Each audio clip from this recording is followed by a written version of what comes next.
So good morning, everybody. For those that don't know me, I'm Caroline Pogge, one of the VPs. I happen to be the VP for events and planning. So thank you first off for joining us this morning, evening, afternoon, wherever you are hailing from today. I know that's a wide variety of locations, and we do appreciate your flexibility as we transitioned from an in-person in the Simi Valley to Zoom land. But I think given the fact that the shutdown just ended a few days ago, it was the right call for us to make because we would have never been able to pivot in time between flights and funding and all things in between. So we do appreciate everyone's flexibility. We did have a few things confound us, so that's why we decided to do a much shortened event today. And so we still wanted to make sure, if nothing else, we wanted to make sure the paper authors had an opportunity to present their work. We had some amazing submissions this year. We had I think it's one of our larger submissions in the last few years. So we were super excited to see all the thoughts that are swirling out in the world. And we also had a few of the panels that we were able to convince to flip into Zoom land that didn't have some other constraints confounding them. So we do hope to hear from some of the other folks that you might have wanted to hear from, maybe at our spring event.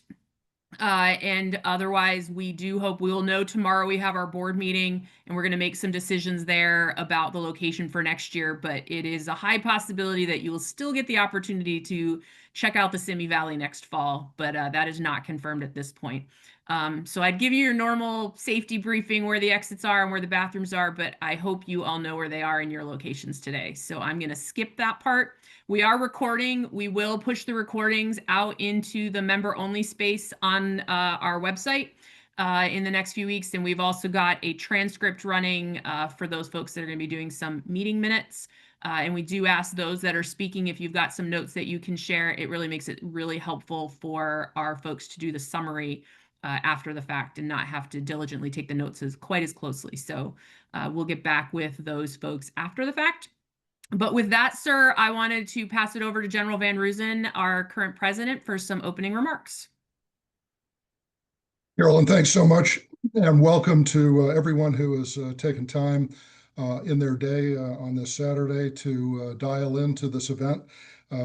This has been, as Carolyn said, an interesting confluence of events that has led us to switch over to virtual. We've had, for those of you that are in the California area, weather is not on its side right now. It is, I'm in Simi Valley and it is pouring here. So if you were here, the view wasn't going to be that good. We've also mixed politics and policy to make all of this a requirement to do a delay of several of the events that were originally planned for these couple of days. So, with that in mind, as we're mostly all aware, there's a lot of changes right now in the works for civil affairs. And the purpose of this symposium was to begin to address those issues. We will continue to address some of them. Others are going to shift to probably an online venue over the next several months. Whether we do that through podcasts or other means, we're still going to work that out. A couple of admin notes. As Carolyn mentioned, there is a board of directors meeting tomorrow. That's 9 to 11 Pacific time, 12 to 3 Eastern Standard Time. Also, those of you that are Civil Affairs Association members will have just seen this morning an email and a text that came out. If your email and text or phone number are accurate in the WIX database, and that will allow you to vote for the 2026 officers and directors. I encourage you to take a minute. There's an access key and a password. Those are in those communications. You'll just have to do a cut and paste into the website in order to cast your vote. So with that, we're really looking forward to an interesting discussion today on the topics, and we will turn it back over to Carolyn to introduce our first panel. Carolyn, back to you. Perfect. Thank you, sir. So I am going to introduce workshop one. We're a little bit ahead, but given that we've given each workshop only an hour, I think we're going to capitalize on our few extra minutes of our short intros. So workshop 1 is with the dissolution of USAID, how can civil affairs lead Department of War efforts to maintain strategic access, placement, and relationships to counter our adversaries. And so obviously we know there's lots of change in our world, all ways you can look at that. And so with that, I'd like to introduce Mick Crnkovich. He's the founder and CEO of Stratagem Consulting, which he founded in 2025 after nearly 28 years in uniformed and civilian service. Prior to launching Stratagem, Mick served in the OSD for 6 years, including the last 3 as the director of Irregular Warfare for ASD Solic. Mick joined OSD from USAID, where he was the deputy director of the Office of Civil Military Cooperation. He also served as an officer for about 10.5 years, with his last 3 at the 95th CA Brigade. He was a member of the Council on Foreign Relations, was a term member of the Council on Foreign Relations, a fellow with MIT's Seminar 21, and completed the National Security Executive Leadership Seminar. He is a graduate of George Washington University's National Security Studies program, has a BS in Sociology and Criminology from Ohio University, an MA in Business and Organizational Security Management, sorry, getting tongue-tied, from Webster University, and an MS in National Security and Resource Strategy from Eisenhower School at NDU. And so with that, Mick, I'm going to turn it over to you to introduce the rest of your panel. Thanks. I'm really super excited to be here. I know we're pretty spread across the world, which is great. I've seen we've already got somebody in from Turkey. I know we've got somebody in from the Hague area. So hopefully it's going to be a good discussion today. Just want to thank the Civil Affairs Association and to you, Caroline, and also to Chris Holschek and to Dr. McCannell for bringing me into this in the first place. The way this is going to work, just because we're a little limited on time, is I'm going to throw out a couple of questions. I'm not going to pontificate on the front end. I might inject with moderator's prerogative throughout the event, but I'll give each panelist a chance to answer the first of a couple of questions, and then I'll actually tag each of the panelists with one specific question based on their background, where they've worked, and some of their experience, and then we'll move to Q&A to actually get the participants from online involved in the process.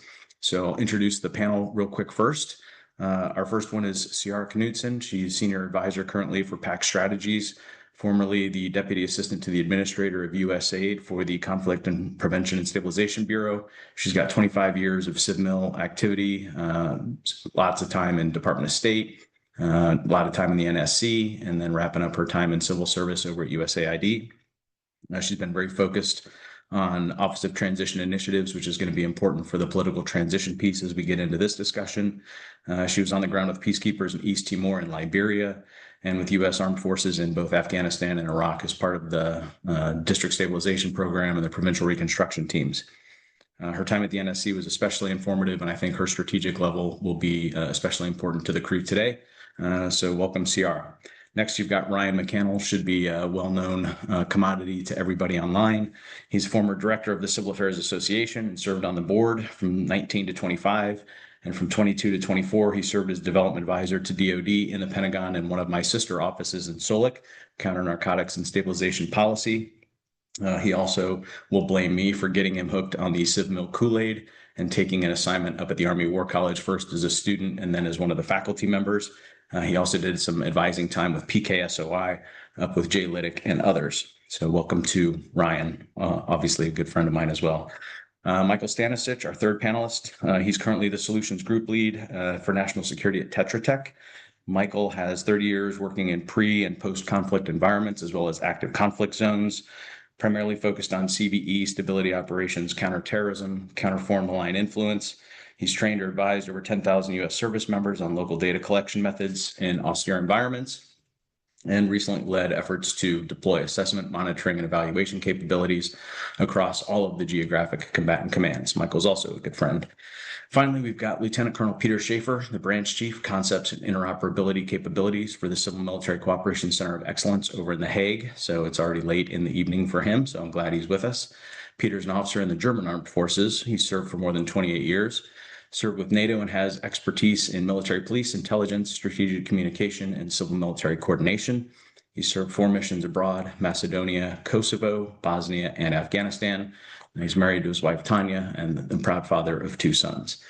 So again, the way we'll go through once we get into the actual panel discussions is I'll throw out one question, let each of the panelists respond 2 to 3 minutes, probably keep it pretty high level.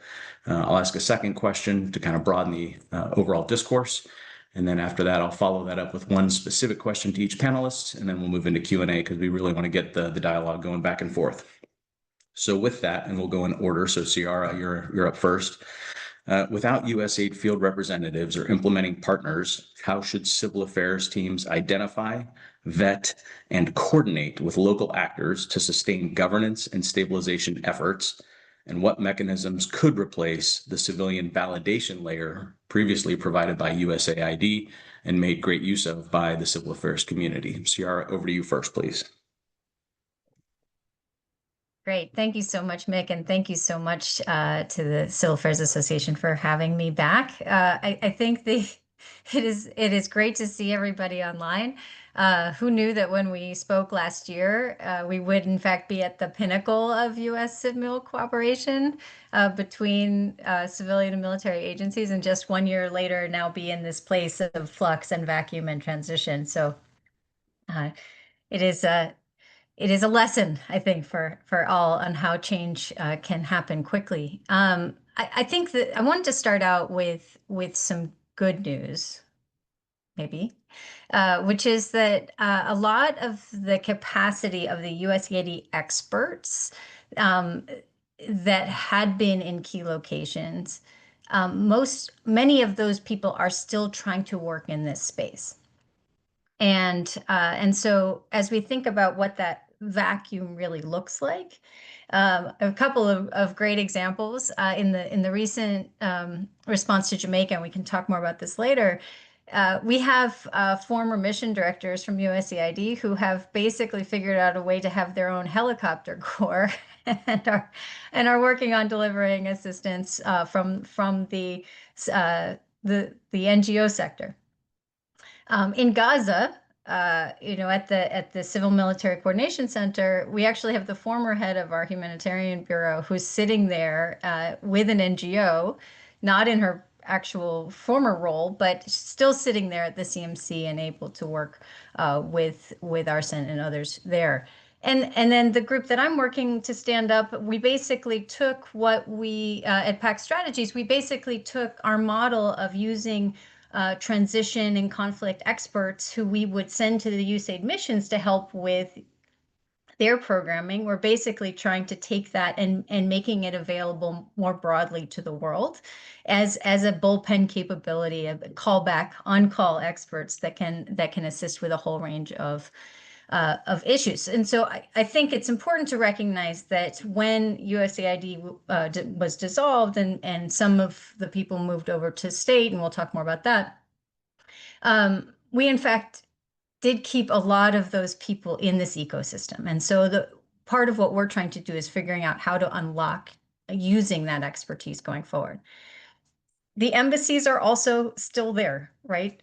State Department lost a lot of capability, but the embassies are still there and they're still doing their work. And so I think this is a very important conversation for civil affairs on how are we shifting how we engage with those embassies and those key players.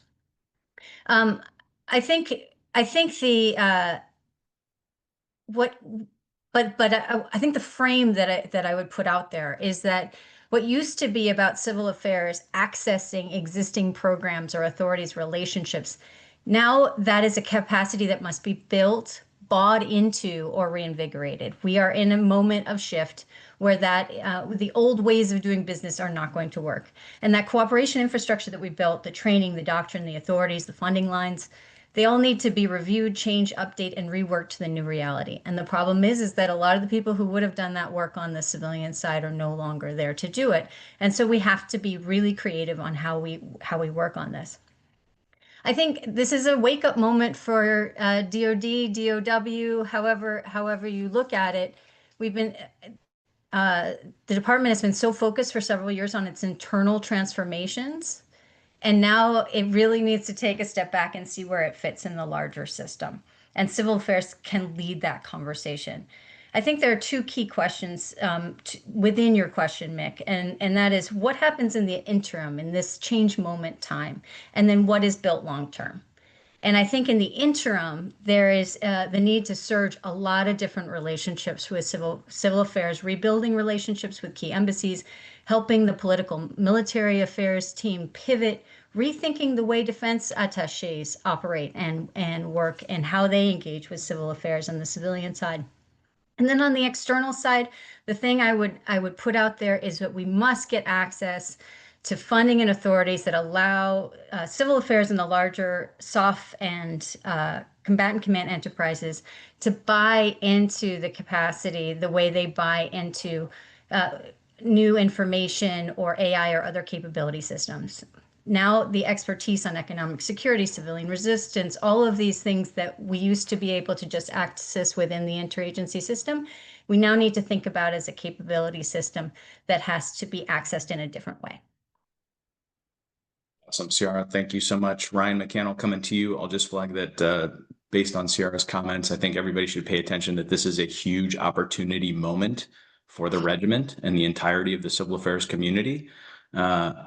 I don't think that we as a regiment, and remember, I am a proud member of the regiment, I don't think we have done historically a very good job of seizing some of these opportunities, especially in the special operations community and dealing with our long tab brothers and sisters. So I think we need to figure out how we can actually strike in this moment and help fill this gap, because it's a pretty big gap. All right, Ryan, coming to you. What's your response to question number one? Yeah, thanks. Hi, everyone. Great to be here. My response is a little more tactical. It's much more tactical than Ciara's. She and I chatted earlier, and I was like, you do the big picture thing, and I'll do the tactical thing. So I think what the question really zeroes in on is that has been a specific requirement for USAID to be involved with the specific overseas humanitarian disaster assistance and civic aid, or ODACA, projects that are on the ground.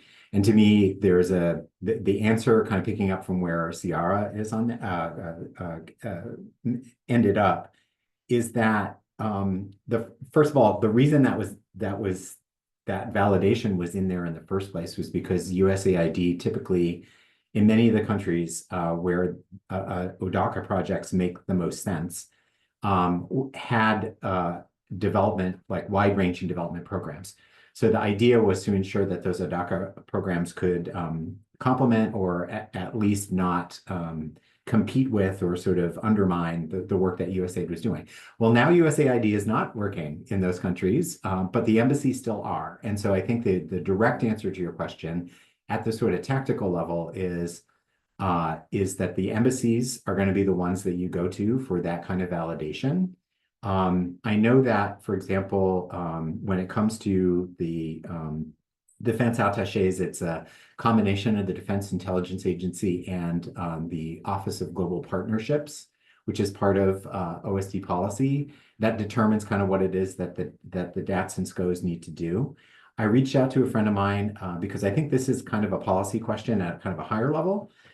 Reached out to a friend of mine over at Global Partnerships to ask them kind of like, how are they dealing with this? And the answer is, it depends. They basically have said, we've reached out to each of the combatant commands and we're sort of negotiating with each of them, which is to say right now, there is no kind of like guidance overall, and that they're sort of working it out. But that's part of Global Partnerships' job, is to put that kind of guidance in place. The final point that I would make, I think, is one that sort of builds on what you guys were both saying, is that in this sort of situation, I feel like waiting around to get an answer to questions you have is not the right approach. The right approach, especially when you have TCAPs that are talking to each other and can represent multiple combatant commands at once, which was happening when I was in OSD policy, is to target the folks back at the Pentagon or at the higher headquarters and ask those questions. A good question to ask would be, for example, who's doing humanitarian assistance now? And like force somebody to answer that question for you, because you guys are the ones that people will look to when things go south. So let me stop there. Over. Awesome. Thanks, Ryan. Great to see you as always. Michael, you're going to be up next. I'll just flag a couple of different things in terms of seizing the opportunity. There is a contract recompete that I'm sure many of you are familiar with right now. The previous contract that was awarded to Peraton in August of 2021 for almost $1 billion was under the OPIUS contract. That is being recompeted right now, rebranded as Apollo, and it will be anywhere from $1 to $1.9 billion. The key for the civil affairs community on this is to understand, at least in the CENTCOM AOR, how to tap into that contract, because it is entirely tied to information, influence, and irregular warfare. And I would argue every single day of the week, the civil affairs community is an irregular warfare asset, if not the lead irregular warfare asset in strategic competition. And we need to understand how to leverage the existing authorities. Ryan just talked about ODACA, but also how to tap into these public-private opportunities with the private sector that has all this resident capacity that was lost when aid was dismantled.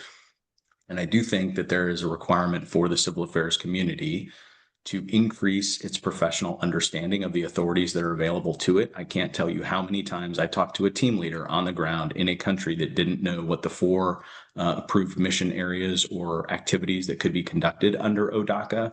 They didn't understand the timelines. And so when they talked about quick impact projects, they didn't realize that it's a 2-year turn. And so they lose a little bit of credibility. So I think there's a lot of opportunity here for the civil affairs community now in the vacuum to figure out what we do next. And I do think the corporate engagement is going to be especially helpful. So Michael, coming to you, what is your response, please, for question number 1? Well, firstly, thanks, Mick, and thanks to the Civil Affairs Association. No, I don't come from the community. I've worked alongside of you for the last 20 years, Marine Corps, 89 and 94. So I've been in this space for quite some time. I'll try to come at it from a slightly different angle than both my colleagues, and maybe nest in between the two if I'm lucky to thread that needle. So obviously USAID's dissolution is very impactful. However, I think that represents a significant opportunity to address some of the information collection methods and the gaps in ways in which information has flowed traditionally. Let's not forget that USAID, for all its pluses, is not an implementation agency. It's the contractors, the NGOs, the IOs who have executed 99% of the work that USAID has funded or administered. So the inherent intellectual capacity still exists. However, this window of opportunity is slowly decreasing, or rapidly decreasing, I should say, and it's because of the networks, the operational footprint, the in-country registrations, just the relationships that have spanned sometimes decades to capture information. Now, the types of information being captured haven't traditionally flowed across the interagency. And so I'll give a couple of examples. So I've run a number of countrywide data collection platforms for USAID. I've executed a number of stabilization programs for USAID, DOD, DOW, and I've trained a multitude of service members on how the tactical ways in which to collect information. Now, that said, it didn't really go anywhere. It wasn't until we have been running this last program over the last 5 years, which was attempting to institute similar methodologies for collecting information, to assess the environment, to monitor security cooperation initiatives, and to see whether or not they're achieving their desired end states, that we were able to see that when our teams were tasked with going downrange to collect, the dearth of information was evident, and so didn't really exist. Their ability to capture information was really predicated upon me and a small team of folks who have had interagency experience to direct them where they needed to go. But that said, even the information that USAID collected really wasn't particularly relevant above the activity level. So you're talking about the MOP level, the output level. And so it's really about how we realign these structures of data collection for the purposes of informing decision makers more efficiently and effectively. And so I think we'll have some follow-on questions that kind of lead us down that route a little bit. So I'll hold off on that, but I think that's good. There is a pause. Awesome. Michael, thank you. Appreciate you as always. I think it's important to get the international perspective. I think a lot of times our European partners specifically are further down the civil military, as they call it, CIMIC road than we are. They've been doing it for a very long time. I think one of the interesting things talking to some of the states themselves along NATO's eastern flank is they are trying to figure out how to do hiring and partnering with for-profit companies or granting service provision requirements to NGOs or INGOs or others, and they don't have those mechanisms yet. I don't know if Peter's going to get into this, but as the guy sitting at The Hague who's focused for NATO on CIMIC, we're thrilled to have you. Peter, over to you for your thoughts on question number 1. Yeah, thank you, Mick. Thank you also to the association to having me here today in the evening in Europe. Reading a little bit the question, I have to figure out a little bit more in detail that it's a little bit different from my point of view, because the situation in Europe is, especially when it comes to deterrence and defense, and the topic what NATO is still handling is that we are living in a world where sovereign states have some challenges with the neighbors. But that means also that for CIMIC, and you can also see that a little bit in the comparison to civil affairs, for CIMIC, that in the first stage, a national CIMIC actor is responsible for their own. So that means when you're talking about a connection to NGOs, for example, or when you're talking about in connection to the local government, it is on their own. So to give you an example, when we're talking about humanitarian assistance, when we're talking about deterrence and defense in Latvia, for example, then it will be always a Latvian civil affairs officer or a Latvian CIMIC officer who is responsible to do this local connection with the local actors. And that is a little bit different to that what we had in the past when it came to the stabilization efforts in Afghanistan or also Kosovo and all the other countries like Iraq, where CIMIC officers went to the nations and had a direct contact with the local government. So that's a little bit different. The second thing, what I think is the most important thing as a capability is a reach back. When you don't know or when you don't have any connection to a mission area, you need to have a network and you need to have a reach back capability in order to make an assessment, especially on the civil situation, because knowing the civil situation and having a very good civil assessment or assessment on the civil factors of this operating environment is crucial from our point of view. And as a result, then after that, you can only deliver humanitarian assistance. You can only deliver, I would say, a mission essential output when you are able to understand the factors of this operating environment in that area, and that's quite crucial from our point of view.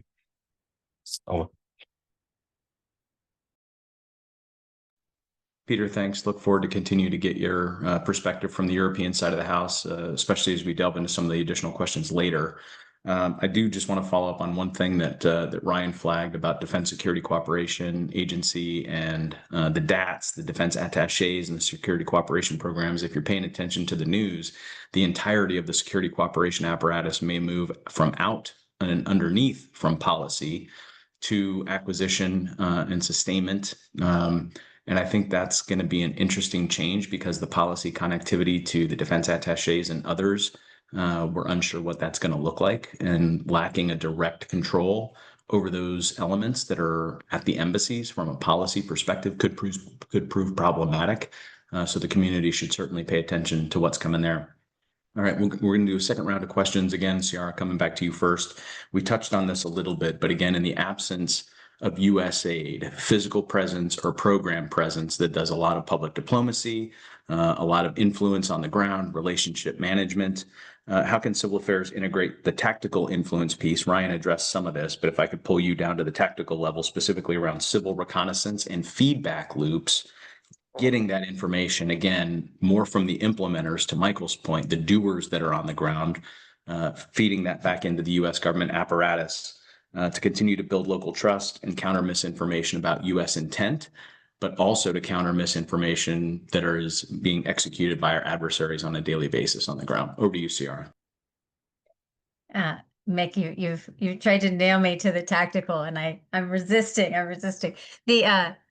Because you guys on the others on the panel are so much better at it than I am. But I think I wanted come back to some of the things we were doing towards the end of at the Office of Transition Initiatives, because we were doing a lot of work in Ukraine and Belarus and Moldova on disinformation.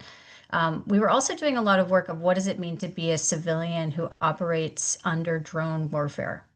And what does it mean to have a very sort of schizophrenic relationship with cyber security and the cyber world? And in a lot of cases, we had to help populations go much more analog than digital.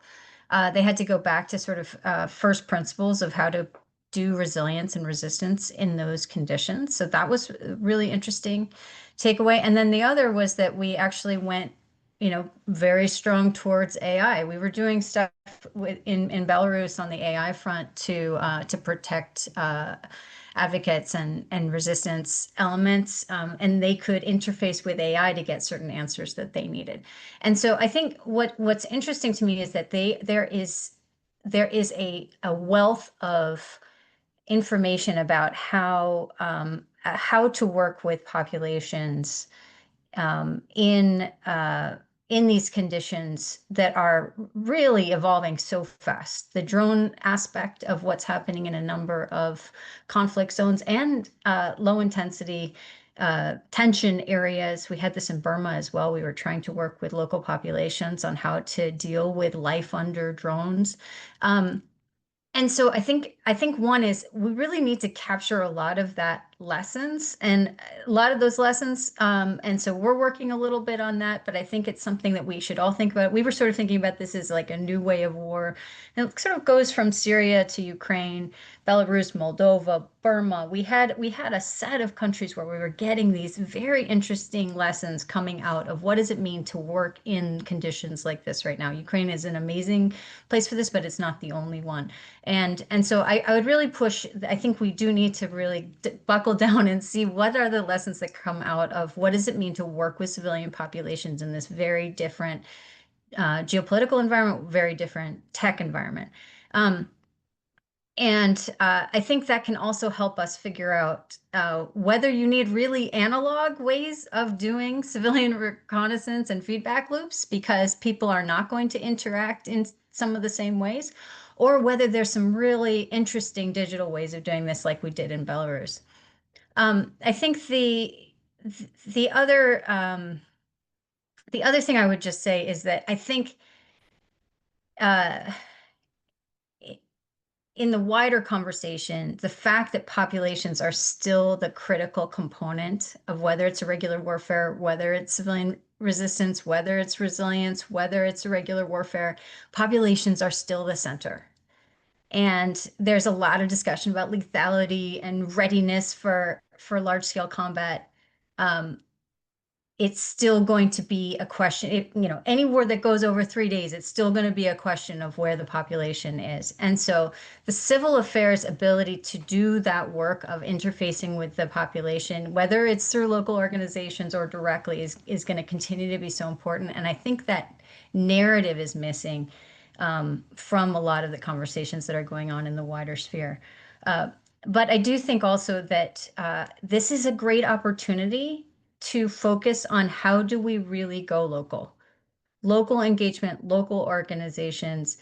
And it's not that we don't have, it's not that didn't exist before. It's that the large scale US infrastructure created barriers or pathways through to it, right? And now I think there really is truly an opportunity to go directly to local organizations. And there are a lot of teams that can help with that from the UN, from the organizations like Michael's that have done this for a long time. There are a lot of ways to do that. And I would just push the civil affairs teams to be thinking constantly, how do we go more local? How do we go more local to make sure we're getting that on the ground feeling? Thanks, Ciara. Ryan, I know you're going to riff off a lot of those themes, so over to you.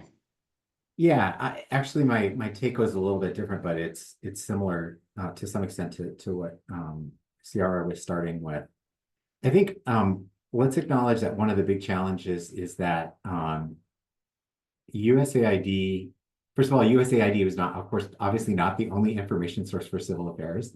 There are places where civil affairs is at work now or has been at work where USAID is not present. And that's sort of both extremes. So the most austere and sort of insecure places where civilians can't really travel without all kinds of Benghazi, post-Benghazi kind of concerns. And then on the other side, like all the nice areas of the world which are not developing countries where civil affairs is also active, where we have allies and partners where USAID is not a player. So I think in some ways, civil affairs, USAID is an important pillar in that relationship, but it's certainly not the only pillar. One thing, though, that we did do, especially in those situations where we've had to work together in times of crisis, is we've served as kind of a buffer between those wearing uniforms and the humanitarians, who are often, as kind of Michael was sort of, I think, underscoring in his remarks, they're the ones that are actually out there doing work. They're the ones that are, USAID primarily is sort of a manager and a funder and evaluator and strategy kind of overlay on all of those great activities. And so I think that is a real disadvantage, that a lot of local partners will not necessarily want to have those partnerships as well as international humanitarian organizations.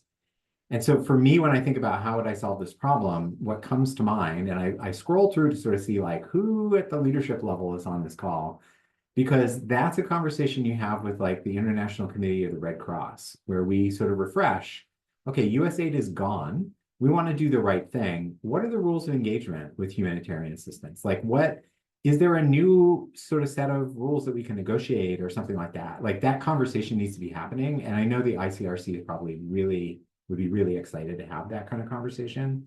It also, I think, one of the folks in the chat, I think, sort of said, what if we worked with like foreign universities for researchers and things like that? I think that's on the face of it, a really great idea. I would tell you that the place to start would be all of the regional barometers that look at like democracy and those kinds of things, like Afrobarometer, which is the one, as you can tell from over here, like I have a little bit of Africa in the background. Literally in my background. And there are networks of social science institutes from the local countries. The problem is, will they want to work with the U.S. military?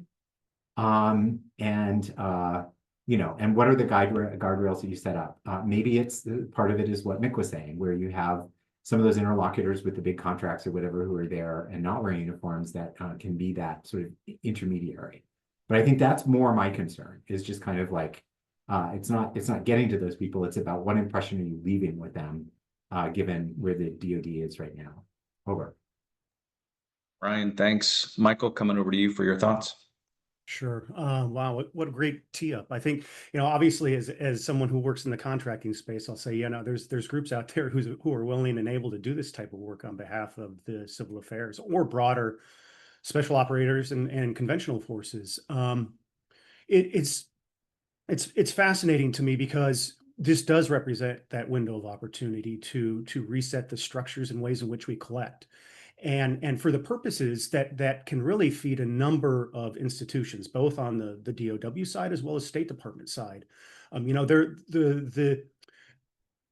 So if I take Ryan's point around the ICRC, I understand there's a humanitarian angle that could be essentially partitioned off in my mind when you're thinking about it, leveraging whether it's ODACA or other types of funding where the U.S. military plays a significant logistical support function or distribution function downrange, leveraging local organizations.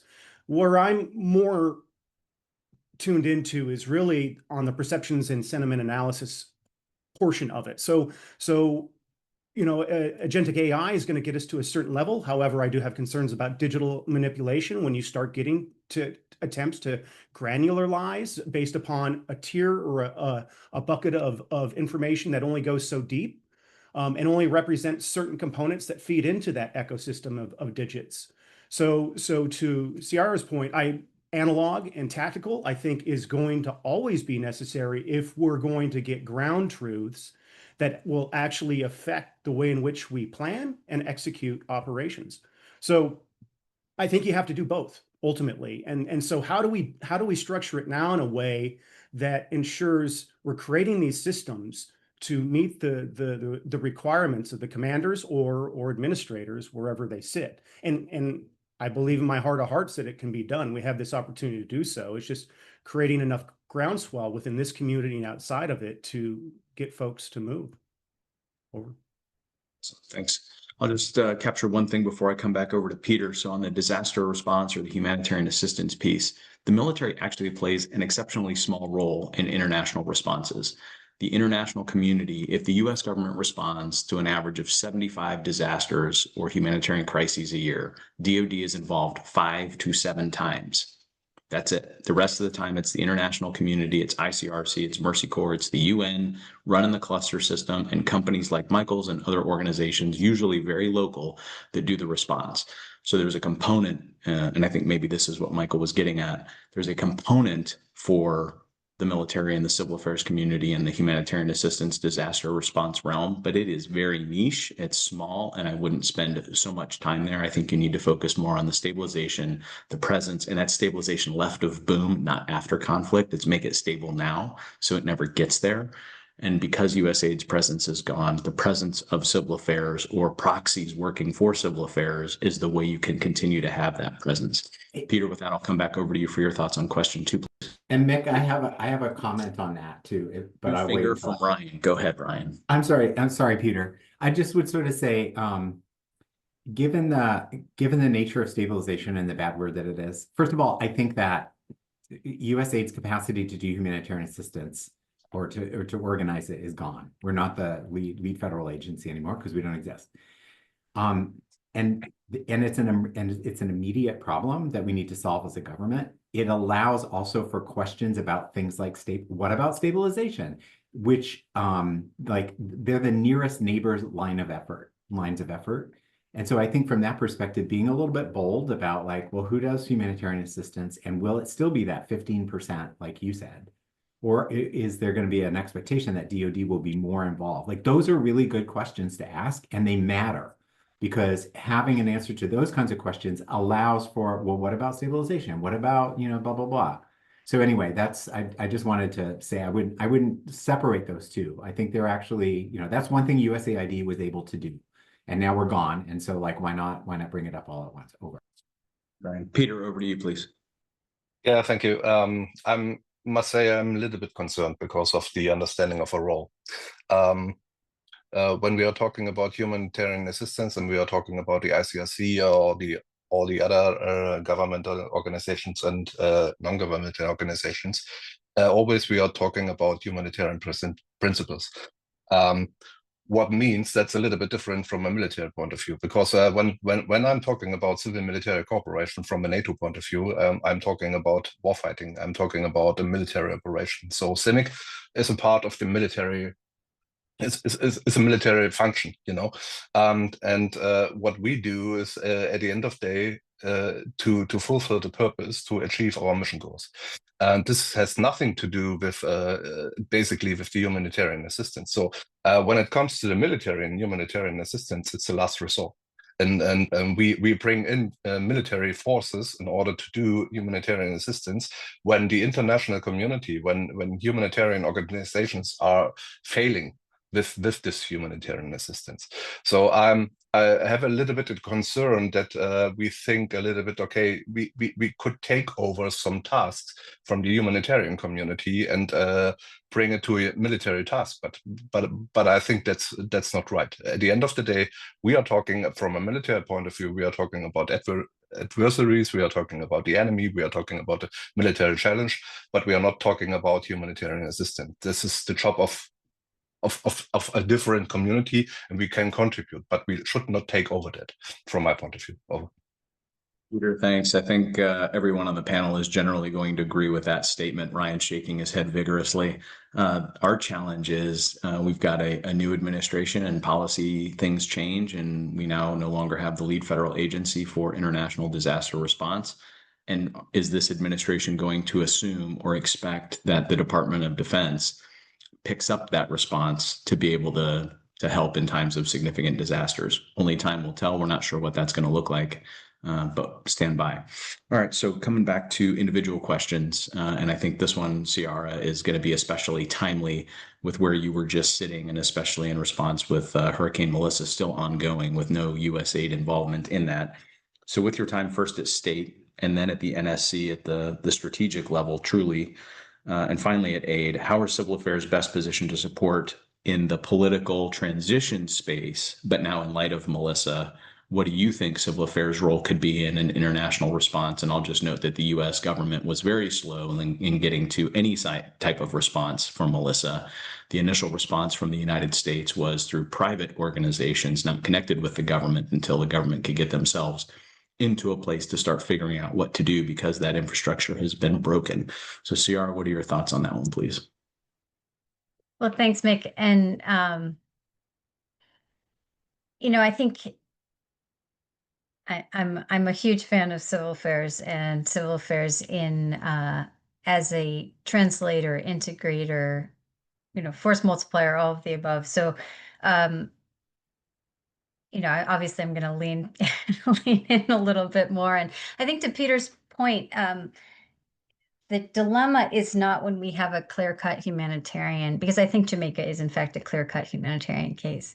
The dilemma is when we have it layered, right? We have an earthquake in Syria. We have these challenges that are on top of either a conflict zone or an irregular warfare space in which you already have a lot of these actors, and it's hard for civilians to get in there for a whole range of reasons. The Syria earthquake being a great example of a place that was very challenging for a whole range of authorities and physical and conflict-related reasons. So I think it's a little bit more complicated once we get into some of those spaces, and that's where civil affairs plays such a critical role in helping to parse out what are those lines for the military, and ask those questions that Ryan's suggesting that you all ask of OSD. So it won't surprise you to say that to hear me say that right now my biggest worry is that civil affairs needs to get in the game. And when I heard that civil affairs was not at the CMCC, my head exploded in like 5 different directions, because this is the challenge that we had is that as aid was being dissolved and state was trying to figure out what kind of capabilities it could actually take on, we kept saying, we're not going to see what this looks like until the administration tries to do something. We hadn't seen a really big storm or a really big disaster. We hadn't seen a major move in the stabilization space. We hadn't seen a major move in the counterterrorism space. Right now we're 11 months in, and all of a sudden the president has declared that he is the guarantor of a peace agreement, and we have a major storm close to home.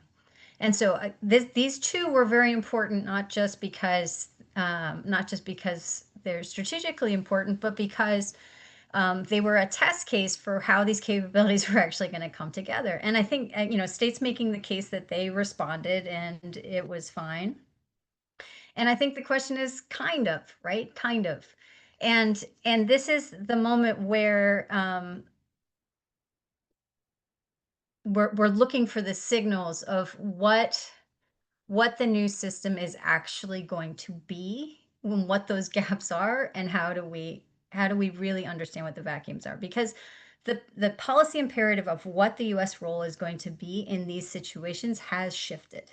Right? It has shifted. It may shift back because if you've looked at the House and Senate bills, there's a lot more money in there for U.S. assistance than there is currently. But I think that this question of what is our actual policy guidance is really a tough one, and my heart goes out to you guys who are trying to maneuver that.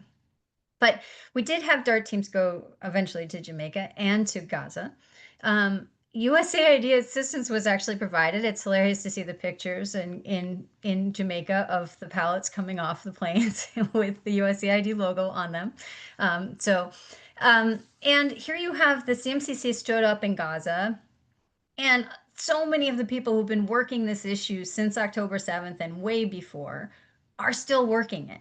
I think what's exciting to me is, in this moment of chaos, of not running the systems the way we're used to running them, the tent got bigger. And that can be both a good and a bad thing. So the tent got bigger, right? So Jamaica, we saw, you know, all of these private entities rushing in to help. And I would note, I think that might be specific to the Caribbean because it's a lot easier to do there than it is to do in some other places. But you have the private sector rushing into help from the U.S. side. Then you have like on the Gaza side, you know, they opened up the CMC to NGOs and to international organizations, not local organizations, but international organizations. That is super exciting. That does not usually happen in these kinds of situations, right? But now we're starting to see where the gaps are. And what I would say is civil affairs exists for those gaps, to fill those gaps. And that's why I want you guys to show up, because the coordination is incredibly poor, right? There's a very limited focus on the upcoming phases in Gaza, right? Here we are supposed to be implementing a 20-point plan, and the first major stumble is going to be demining, no question. It's one of those things that you can't just pay for, right? You can ask people to implement it, but to coordinate a coherent approach to demining, you either really empower the UN or you really empower a framework nation, and there isn't a framework nation besides the United States right now. So we're going to start to see these critical component parts where coordination, as unsexy as it is absolutely necessary. And I think the question is, how can civil affairs be an integrator, orchestrator, make use of this bigger tent, help direct responsible use of the private sector? Everybody and every logistics company in the world is trying to get into Gaza right now. So, but how do you do that in a way where it's intentional inclusion and coherent inclusion, as opposed to just a scrum? And so whether it's a cross-functional team, whether it's the task force integration rule, whatever it is that ultimately comes out of civil affairs doctrine, this is the moment to have it. And so if you hear anything from me, it's please push. We all need to push from all of the angles that this is the moment when civil affairs needs to be there. I think the other thing to note on the HA side is that we went from having a ton of capacity and the ability to be a framework country to a little bit of capacity and the ability to be a symbolic capacity, right? And I think the point is that we were used to being able to manage the transition between immediate response and what comes next. And that civilian capacity is not there right now. We don't have the breadth to do multiple darts at once. We don't have the breadth to stay very long. They've already left Jamaica. And so what I would leave you with right now is that I think for transitions, for conflict response, from humanitarian to recovery moments that are strategically important to DoD and Department of War and to the U.S. national security system, civil affairs needs to be in that game right away. And that we need to be thinking about, for those places that aren't in crisis, how are we using ODACA more strategically? Here you have in Syria, incredible moment in time. You have the special envoy basically saying there's no need for foreign assistance, not factoring in the relationships that are built that way, and basically saying we're going to shift this over to commercial. Okay, great opportunities on the commercial side, cannot replace some of those long-term relationships. So before, ODACA had to fit into existing assistance frameworks. Now it's not clear that those frameworks are going to be in place in a place like Syria. So the ODACA strategy for what it needs to do on the ground in Syria is going to be way more important than it was before.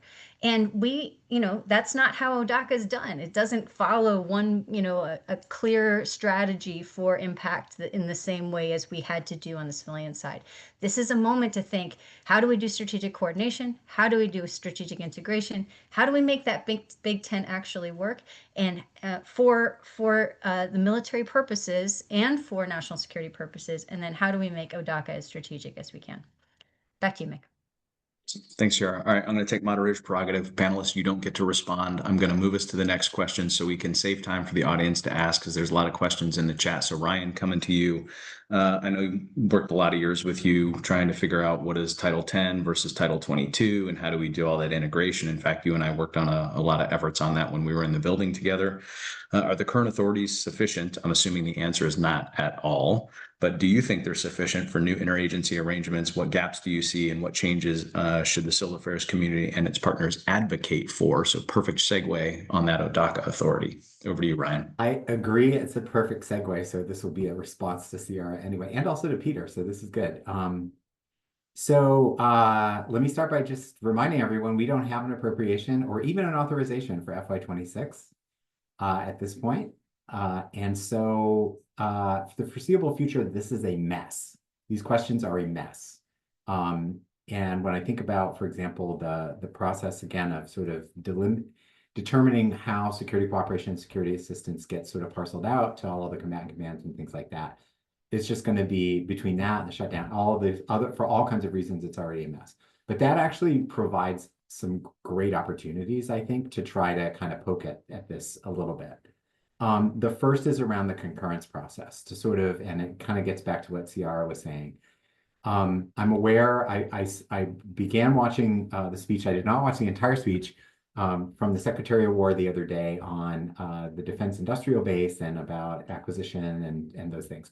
And to the extent that there is pressure to increase the timeliness of the way that we do things like weapon systems, which he highlighted a couple of examples.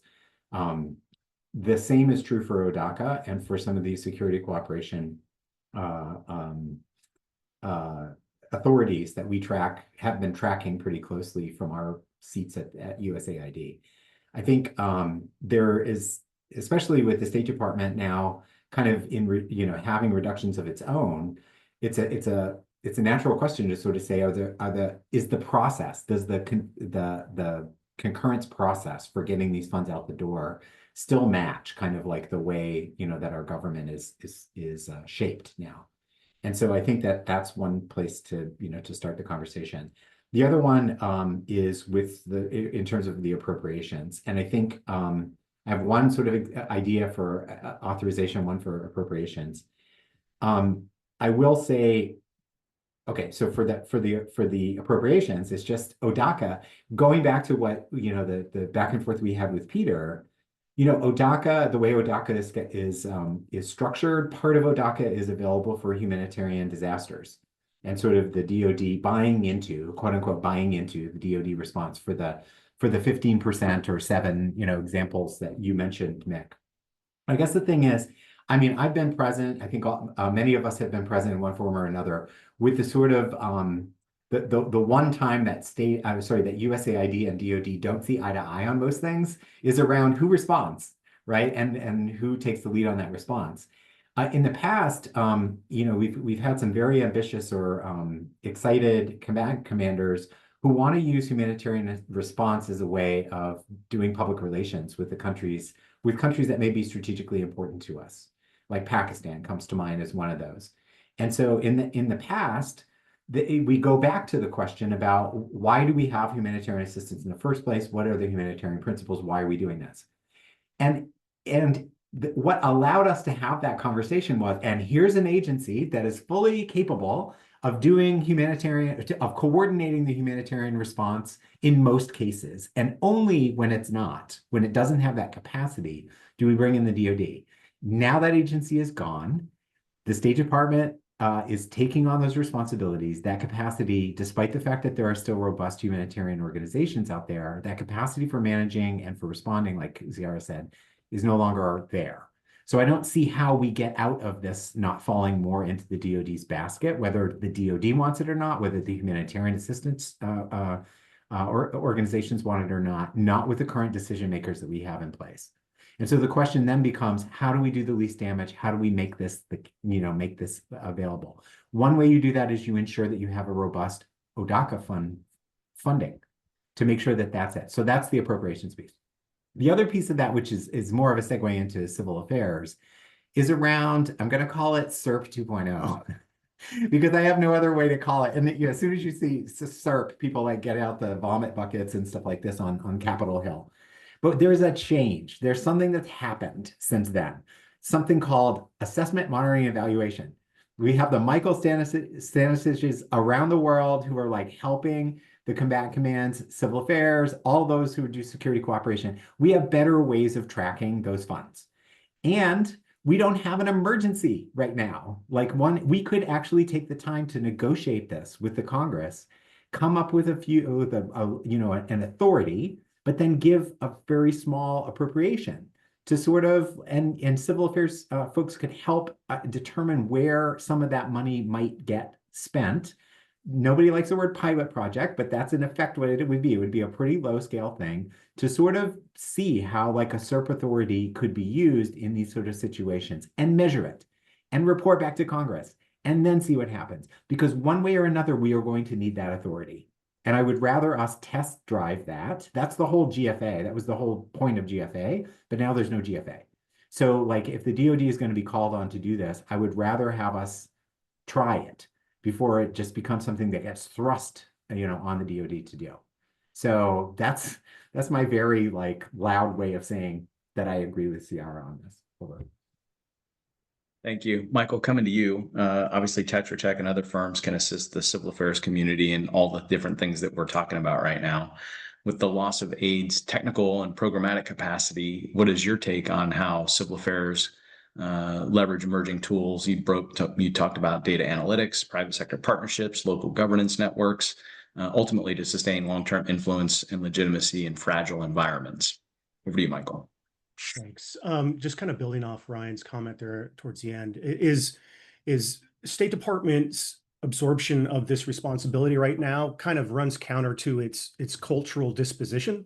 It is not expeditious in nature, and so then the ability for them to respond is going to be significantly hampered operationally. So to Ryan's point and Ciara's point for that matter, that the DoD is going to absorb this whether they want to or not. It's then how they create the structures to manage and execute, which by and large is going to fall upon contracting mechanisms. But the concern that I would have is from my experience, the Department of War has a tradition of going to its de facto crew of contractors, and those folks generally aren't structured, whether it's culturally or operationally, to accommodate these types of events. So if I were to put an ROI on this, you're looking at $5 million a year for a countrywide data collection team that can cover down on 100 site visits over the course of a year. I know to a penny how much security cooperation Title 10 funds have been distributed over the last 5 years and to where. And so if you were just to take a fraction of those expenditures and invest them into ways and means to get information, both for the purposes of security cooperation, but also for the purposes of stabilization, humanitarian response. And let's talk about the pivot into more transactional foreign policy. Well, if I'm looking at the map, I'm thinking about what are the supply chains, both existing and to be established. And that's where probably our foreign assistance dollars are going to be focused. So that means it's not going to be, it can look like a duck and quack like a duck, but you won't call it USAID. But a lot of the programs and activities you're going to have to execute will have that element to it. So whether it's stabilization, whether it's governance, we may put those in a different type of package. However, the MOP level types of engagements will have a very similar feel to them. It's inevitable. So the sooner we can get our heads around it and we can start talking about how we refocus these efforts in these spaces, the better off we're going to be. Because if not, we're going to be scrambling and just in a reactive mode versus being anywhere near proactive. Great. All right, Peter, coming to you. And I think based on the question that Chris Stockel put in the chat over on the side, he's going to be exceptionally interested in your answer. Obviously, Europe's and NATO's perspectives are incredibly important here. Can you shed some light on how you think about this challenge? Specifically, what mechanisms have NATO established through the Civil Military Cooperation Center to deter adversaries and defend the alliance's territory? And Chris's question was about what is civil affairs' role and how do we play in lethality and how do we make sure that the civil affairs community is understood to be a a support and benefit tool to the combatant commanders. Peter, over to you, please. Yeah, thank you. I think the big advantage of civil-military cooperation as a military joint function in the NATO universe is that CIMIC is accepted as a strategic enabler for deterrence and defense. And that is made based on the fact that we have CIMIC everywhere. So you will find CIMIC activities or CIMIC people in the strategic headquarters. You will find them in the operational headquarters, but also on the tactical level. So everywhere on every level for every decision maker, you will find a guy who is responsible for the connection to the civil environment. And this is something what you need. Because then you are also able to exchange information through all those levels, and also to have the connection points to the right levels on the civil community. But sometimes, because sometimes it's quite difficult to figure out, okay, who's the responsible guy for me on the operational level, the civil sector, because an NGO sometimes has I don't know, 5 to 6 people, and they are always strategic, operational, and tactical. That's a little bit different to the military world. So first of all, to have civil affairs or CIMIC institutionalized on every level, it's crucial. Secondly, what we did here in the last years is that we are working with the topic of resilience, and resilience goes as extremely in the way that we are talking about resilience of societies, resilience of nations, and that is crucial when we are talking about deterrence and defense, and when we are talking about the challenge with the adversary, because resilience not only means that we have to prepare for warfighting, but also for misinformation, also for disinformation and misinformation, but also hybrid threat and on all those things we are still challenging every day on the Europe soil. The third thing, what I think it's crucial, is the situational understanding through CIMIC or civil affairs, how you call it. At the end of the day, this is a function that enables a military decision maker to understand the civil environment. And this is crucial, because we have to think about the civil factors of this operating environment. We have to think about the impact of military operations on the civil environment, and the other way around. So someone has to do this assessment, and this is also crucial. And from my personal experience, I can say that decision makers are quite grateful having guys in the military headquarters. They are able to explain what the impact of the civil environment on military operations is. So situational understanding, I think it's also quite important. And last but not least, when we are talking about this understanding of the civil environment, we have to recognize that this also contributes directly to the operational freedom of action, because when you're able to use the civil environment for your own purposes, from a military point of view, for example, but also when you are able to give support to the civil environment with military action, then at the end of the day you will have more operational freedom of your own action, and this is what you need. So as I said, civil military cooperation, and I would say it's close to civil affairs, could be a strategic enabler for both deterrence, but also collective defense, and of course also humanitarian assistance on all the other tasks we are still challenging. Over. Peter, thank you so much. I appreciate it. I'm actually going to put a pin in the panelists and myself talking at everyone, and let Caroline or Chris Holschek control who's asking questions. If you do ask a question, please just let us know to whom you're posing your question, and we'll try to clip through and get as many folks engaged here as possible. Caroline or Chris Holschek, over to you. Yeah, Mick, thanks for that. If folks want to just raise their hands or come off mute, we've got about 80 people in the room, so hopefully we can do this without stepping on each other. We've probably got about 10-15 minutes left for this panel to split the difference of starting a little bit early. So yeah, any questions out there? Hello, this is Major Walker.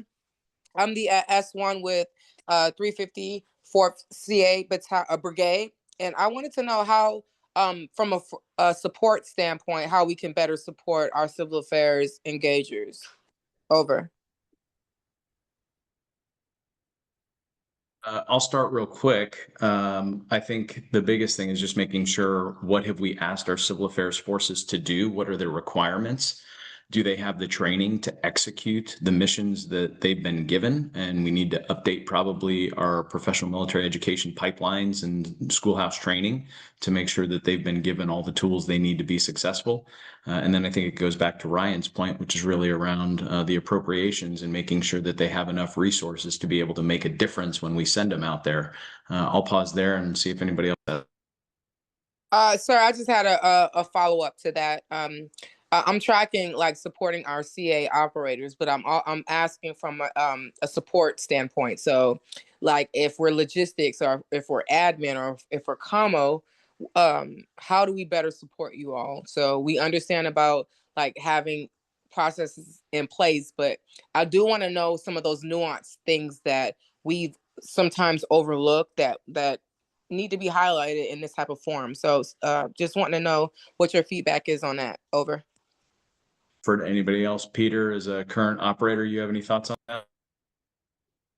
Yeah, I think the most important thing is that we understand the role of the civil affairs operator and what the task is, and then at the end of the day, you can easily support that task.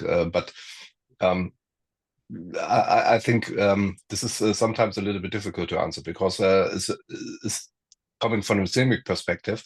CIMIC is not CIMIC. It's not the same in every mission, you know. When you're doing humanitarian assistance, then at the end of the day you have a completely different task than, for example, than in deterrence and defense. It starts with the mission assessment, and it starts a little bit also with the task for the civil affairs operator. So it's hard to say, okay, we have a kind of checklist, and if you fulfill this checklist, then everything is done from my point of view. So Mick, we're going to switch. It's a great question and a discussion we can take for days, I'm sure. But can we switch over to Jesse Levine? Yeah, thank you very much. Jesse Levin, currently serving as Executive Director for the Defense Entrepreneurs Forum. And somebody mentioned this in the chat. You know, we've clearly honed our apparatus over the past 20 years plus for more conventional kinetic activity. But anyone who is really involved with the Afghan evac or, you know, more recently in Ukraine, there's a tremendous amount of informal capacity, and there's plenty of, you know, civil affairs prior folks running around. There's a tremendous amount of kind of whole of society engagement and resources flowing from unconventional pockets, private sector. You know, we're not talking tens of millions, we're talking hundreds of millions of dollars supporting really kinetic activity. And these aren't your typical, you know, international NGOs or private contractors. These are just everyday folks, you know, organizations that for whatever reason, from a patriotic perspective or otherwise, have chosen to get involved. So curious to what the institution from a CA perspective and from, you know, CIMIC side of the house we're doing to kind of actively identify these informal actors, which in large part are doing ostensibly what USAID or the IC or CA do, but are able to function outside the confines of the apparatus now that these institutions have been kind of stripped of resources. And how do we identify and capture without depleting efficacy by forcing them to come into a more standardized protocol and operating posture? Over. Yeah, Peter, could I ask you to take that on based on all that is going on in Europe right now? And then I'd actually like Michael to follow up as our lone on the panel kind of private sector guy who's doing some of this engagement and response as well. Peter, over to you, please. Yeah, thank you. Great question. Thanks for that. What we experience here in the Europe Zone is that the private sector became more important than ever, because when you have a look to Ukraine, for example, when you have a look to the drones, when you have a look to Starlink, when you have, you know, the private sector is, sometimes a little bit, I would say, the basic fundament for also military operations. And when we are talking about multi-domain operations, for example, when we include the cyberspace, when we include the space as a military domain, then we have to understand that the military is not the stakeholder of the cyberspace, for example, not the stakeholder of the space. It is a private sector company, or more than a private sector company. What we are doing in the CIMIC Center of Excellence in The Hague is to foster our network with the private sectors. Not only academia, it's not only NGOs. It's becoming more important to have private sector companies in our network. And when we are talking about resilience, when we are talking about the day zero integration, so the starting for deterrence and defense, We need all those companies dealing with cyber security. We need the private sector companies for transport, for logistics, and all that stuff. And we are still relying on those companies that they will fulfill their tasks in order to support the military operation. So from my point of view, the private sector has become more and more important than in the past. Yeah, Michael. Yeah, sure. I'd agree with that as well. And I think it's going to be evidence, with organizations such as that Ciara represents. That's a prime example how there's now a brain trust that's private sectorized for the purposes of augmenting existing operations. At the end of the day, it's a force multiplier. And CA has limited resources in and of itself. And something here that hasn't been mentioned is the fact that USAID, for all of its maybe shortcomings in some circumstances, is probably the most efficient and effective agency in the government, particularly dealing with foreign assistance.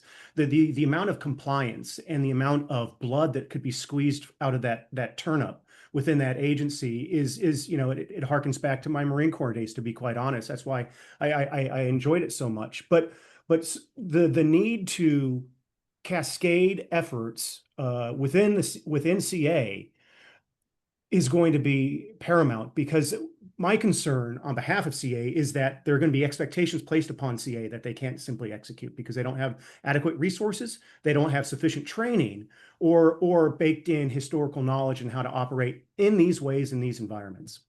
Over. I'll just flag one additional thing. So when it comes to technology and bringing new technology to the department, the people that are either building stuff in big factories or building stuff in their garage and trying to innovate know to whom they go at the department. They go to the Defense Innovation Unit and they find out whether SBIR funding is available. They figure out what are the requirements or the gaps from a platform perspective. If an organization wants to do something from a private perspective, to whom do they speak? Do they reach out and call USACAPOC? Do they reach out and call the Combatant Command? Do they call the TSOC? Do they call Army Europe? Do they call CIMIC? Right? They have no idea.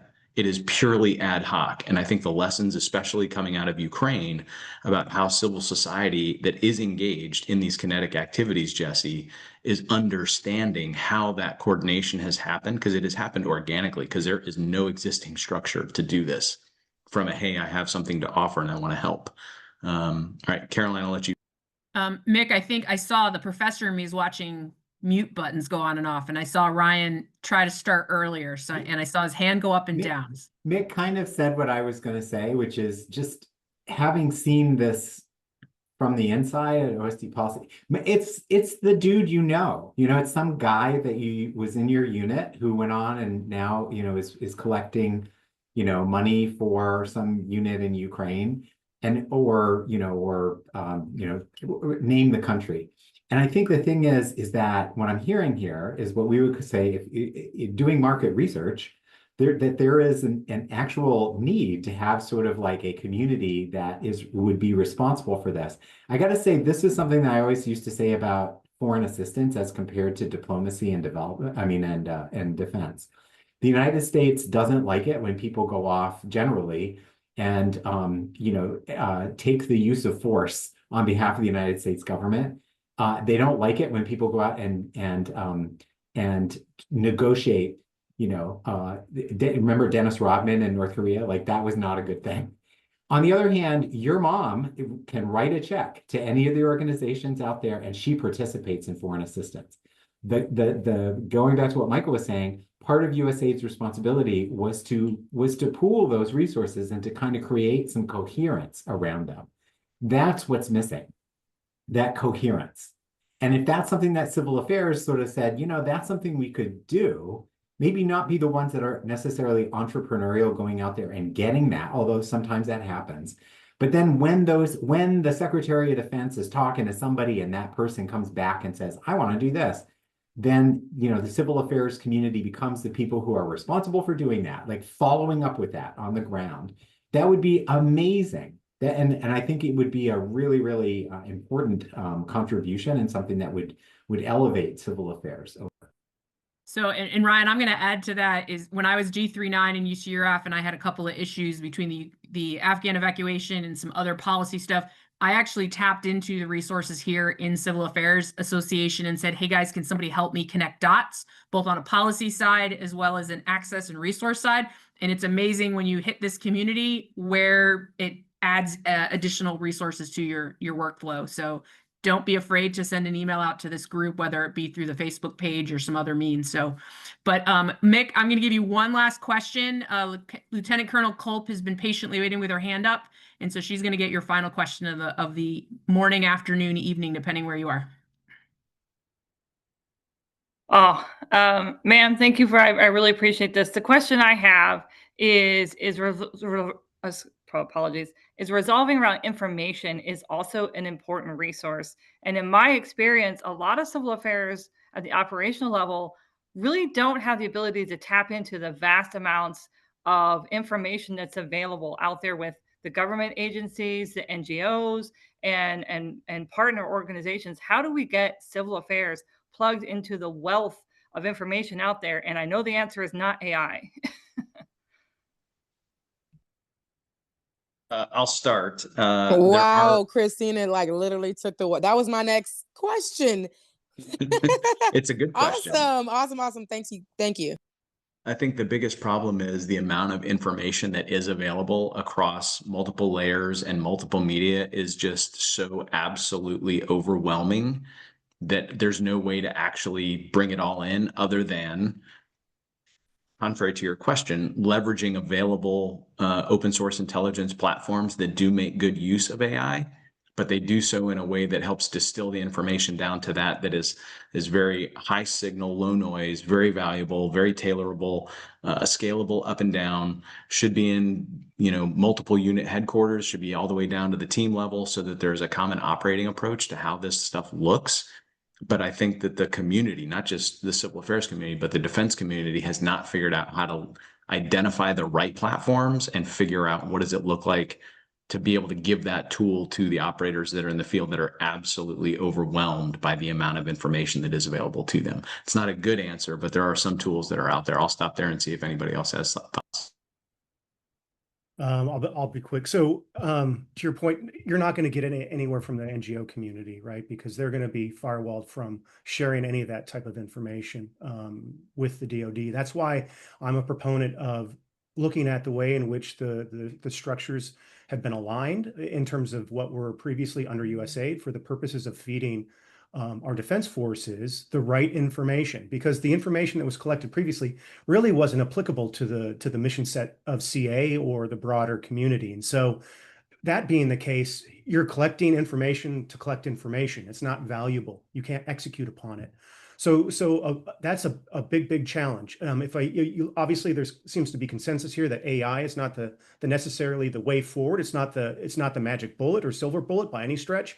Because what you want, particularly at the sentiment analysis level or perception data, is going to be skewed towards affluent young men in places where they have connectivity. Beyond that, you still need boots on the ground. So how do you get the boots on the ground when you have a small unit deployed to a country? Yeah, so with that thought, Basir, I hate to do this to you. I'm gonna blow off your question. But Mick and panel, I just want to thank you for your time. It's been super interesting to listen to your different perspectives, to hear how some of these questions are being answered. And I'm sure you've percolated quite a few more questions, but we're going to move on to our next panel. So thank you for that.